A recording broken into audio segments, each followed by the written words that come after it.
প্রয়োজন হলে আমরা সমগ্র দেশবাসীকে নিয়ে আরো বড় আন্দোলনে যাব আমাদের সন্তানদেরকে রক্ষা করার জন্য। যুগপৎ আন্দোলনে থাকা রাজনৈতিক দল সমূহের যৌথ বিবৃতি ছাত্রদের কোটা সংস্কার আন্দোলনের ন্যায্য ও যৌক্তিক দাবি পূরণে কার্যকরী ও বিশ্বাসযোগ্য উদ্যোগ নেওয়ার পরিবর্তে ছাত্র তরুণদের এই আন্দোলনে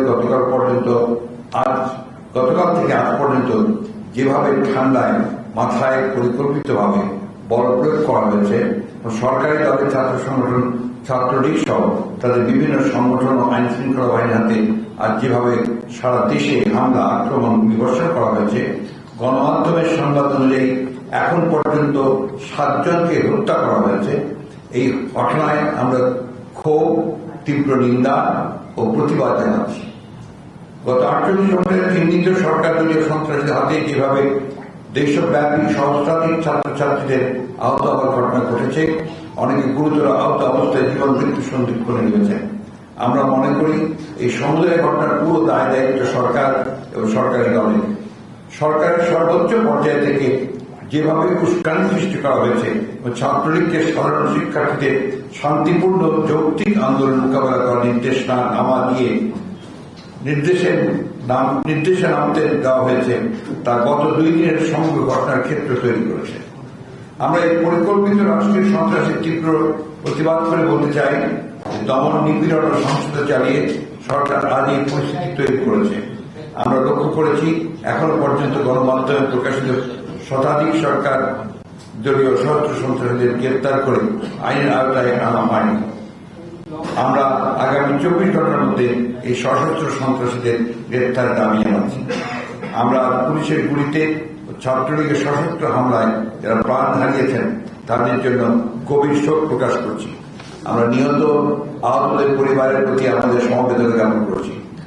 সংবাদ সংগ্রহ করতে গিয়ে অনেক সাংবাদিক আহত নির্যাতিত হয়েছেন, তাদের প্রতি সমবেদনা জানাচ্ছি। একই সাথে অনতিবিলম্বে কোটা ব্যবস্থার ন্যায্য যৌক্তিক সংস্কারের দাবি অনতিবিলম্বে মেনে নেওয়ার জন্য সরকার ও সংশ্লিষ্ট সবার প্রতি আহ্বান জানাচ্ছি। আমরা সরকারকে হুঁশিয়ার করে বলতে চাই, হত্যা, দমন নিপীড়ন করে অতীতের কোন শাসক যেমন শেষ রক্ষা করতে পারেনি, বর্তমান ফ্যাসিবাদী সরকারও দমন নিপীড়নের এই পথে শেষ রক্ষা করতে পারবে না। আমরা দেশবাসীকে ছাত্র সমাজের এই ন্যায্য গণতান্ত্রিক দাবির পক্ষে সোচ্চার হতে উদাত্ত আহ্বান জানাচ্ছি। যুগপৎ আন্দোলনের সকল রাজনৈতিক দলের পক্ষে আমি মির্জা ফখরুল ইসলাম আলমগীর, মহাসচিব বাংলাদেশ জাতীয় দল। ধন্যবাদ। আমরা আগামীকাল আমাদের এই যে যৌথ আন্দোলনে যুগপৎ আন্দোলনে থাকা রাজনৈতিক দলসমূহের আমরা আগামীকাল বাইতুল মুকাররমে বা জোহর অর্থাৎ দুপুর 31 মিনিটে গায়েবী জানাজা যারা নিহত হয়েছেন তাদের রুহের মাগফিরাত কামনার জন্য গায়েবী জানাজা বাইতুল মুকাররমে অনুষ্ঠিত হবে। এই প্রোগ্রামটা সারা দেশে আমরা গায়েবী জানাজা পড়ার জন্য আহ্বান জানাচ্ছি। আমরা শুনলাম, তাই এখন এই মাত্র শুনেছি আমরা, এটা তো হচ্ছে আপনার এই ধরনের সরকারদের একটা আপনার একটা বলা যাবে, এটা একটা তাদের একটা পরিকল্পনা যে এই আন্দোলনকে ব্যাহত করার জন্য, আন্দোলনকে আপনার দমন করার জন্য তারা এই ধরনের কর্মসূচি নিয়ে থাকে। সেইভাবেই তারা এটাকে নিয়েছে এবং এটার উদ্দেশ্য হচ্ছে যে যাতে ছাত্ররা আন্দোলন করতে না পারে। তা আমরা বিশ্বাস করি এই আন্দোলনকে সহজে বন্ধ করা সম্ভব হবে না। এই কথাগুলো আমরা বহুবার আপনাদেরকে উত্তর দিয়েছি ভাই। এগুলো সমস্ত তাদের এমন এই সমস্ত কথা তারা বলে যেটার সঙ্গে বাস্তবে কোনো সম্পর্ক নেই।